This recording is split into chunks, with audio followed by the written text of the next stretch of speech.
সরকারে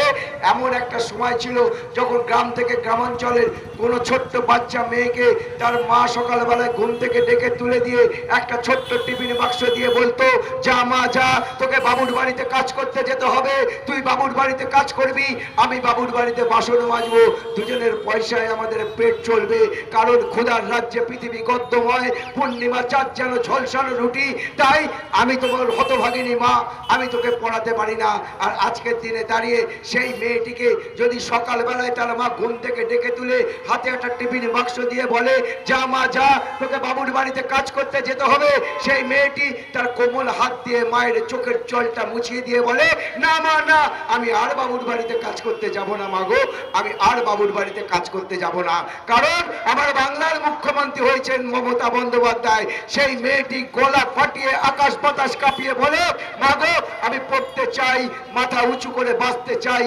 কন্যাশ্রী প্রকল্প আছে তাই, মা গো তোমার চিন্তা